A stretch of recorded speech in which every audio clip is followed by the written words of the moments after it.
Assalamualaikum warahmatullahi wabarakatuh. Perkenalkan, nama saya Yulia Smiati, NIM 1816012, kelas Administrasi Sistem dan Jaringan. Di sini saya akan mengenalkan lebih tentang NAS dan SAN dalam pengamanan, cakupan pengguna, dan keuntungan. Apa itu NAS dan pengaturan dan pengamanan SAN sudah dijelaskan oleh Yolanda Sabrina Salma, dan perangkat pengguna, cakupan pengguna NAS dijelaskan oleh Dini Muktin Berlian. Apa itu SAN dan pengaturannya dijelaskan oleh Rohmatul Munfaridah. Peletakan perangkat pengguna penanggung jawab dijelaskan oleh Ayu Kusuma Astuti. Nah, di sini saya kebagian pengamanan, cakupan pengguna, dan keuntungan NAS dan SAN. Yang pertama, di sini ada gambar file server dan sistem storage. Nah, file server ini adalah contoh sederhana dari penggunaan NAS, sedangkan sistem storage ini sedikit rumit yang terdiri dari rangkaian hard disk dan controller yang tersambung melalui sebuah jaringan network atau mempunyai IP address yang bisa dibaca oleh beberapa host atau klien. Selanjutnya adalah pengamanan. Yang pertama adalah mengaktifkan firewall dan hanya terhubung ke internet bila perlu. Yang kedua, atur verifikasi 2 langkah untuk mencegah upaya login tanpa izin. Yang ketiga, nonaktifkan akun admin pada sistem default. Yang keempat, gunakan kata sandi yang kuat dan terapkan aturan ini ke semua pengguna. Yang kelima, aktifkan fitur blokir otomatis di panel kontrol untuk memblokir IP yang mengalami kegagalan saat login. Yang keenam, jalankan sinologi security advisor untuk memastikan tidak ada kata sandi yang lemah dalam sistem. Dan yang terakhir, lakukan pencadangan multiversi menggunakan sinologi hyper backup, mencadangkan data di NAS Anda ke beberapa lokasi penyimpanan, misalnya penyimpanan di tempat, remote folder, dan cloud public. Selanjutnya ada keuntungan dari NAS sendiri.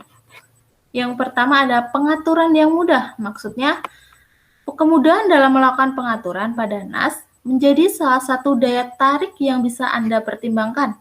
Dengan sistem interface yang sangat mudah, Anda dapat melakukan setting sesuai keinginan. Yang kedua, keamanan data yang terjamin. NAS juga menawarkan perlindungan data yang mumpuni.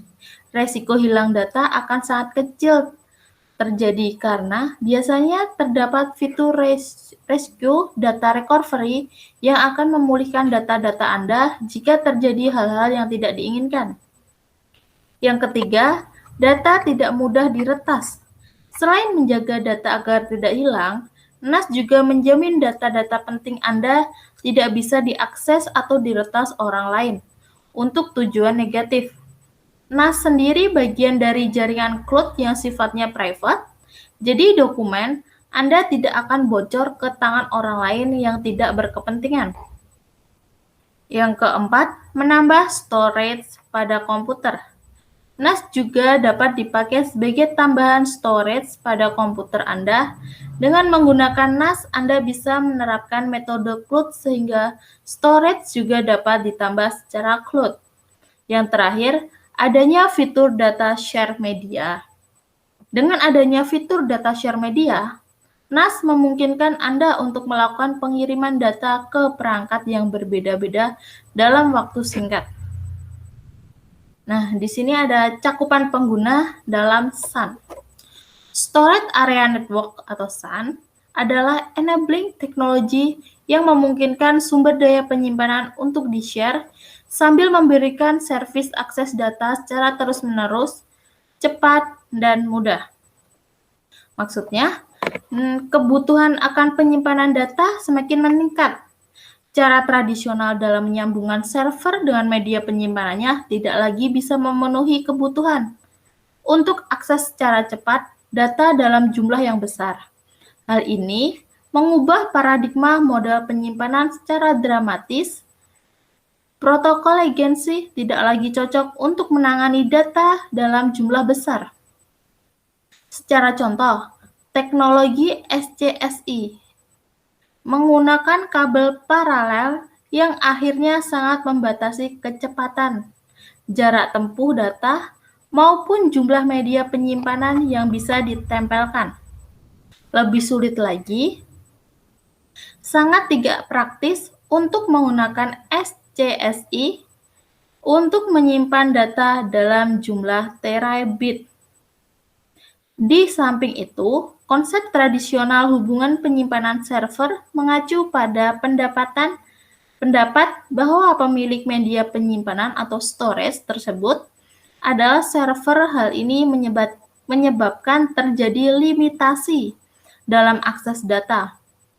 Pada saat lingkungan komputasi bergerak dari model yang server-centric ke data-centric, akses ke sumber daya data menjadi sangat kritis. Storage Area Network atau SAN adalah enabling teknologi yang memungkinkan sumber daya penyimpanan untuk di-share sambil memberikan servis akses data secara terus-menerus, cepat, dan mudah. Yang selanjutnya adalah keuntungan. Keuntungan dari SAN atau Storage Area Network itu ada availability, reliability, scalability, performance, manageability, return on information management. Availability adalah ketersediaan. Maksudnya, satu kopi dari data jadi dapat diakses oleh semua host melalui jalur yang berbeda, dan semua data lebih efisien di manage-nya. Yang kedua ada reliability atau handal. Infrastruktur transport data yang dapat menjamin tingkat kesalahan yang sangat minimal dan kemampuan dalam mengatasi kegagalan. Yang ketiga adalah scalability. Server maupun media penyimpanan storage dapat ditambahkan secara independen satu dan lainnya dengan tanpa pembatas harus menggunakan sistem yang proprietary. Yang keempat ada performance. Performance ini fiber channel atau standar enabling teknologi untuk interkonektivitas SAN mempunyai bandwidth 100 Mbps, bandwidth dengan overhead yang rendah, dan SAN akan memisahkan traffic backup dengan traffic standar LAN atau WAN. Yang kelima ada manageability.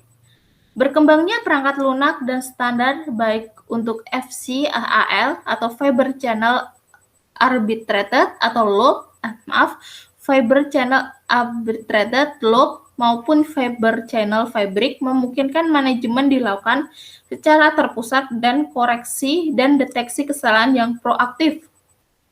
Yang terakhir ada Return on Information Management.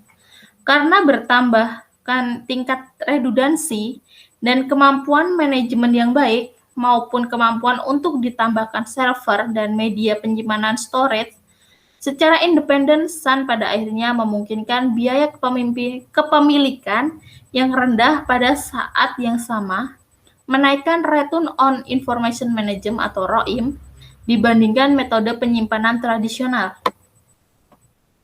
Nah, terima kasih. Sekian presentasi dari saya. Bila ada salah kata, salah ucapan ataupun penjelasan, saya mohon maaf sebesar-besarnya.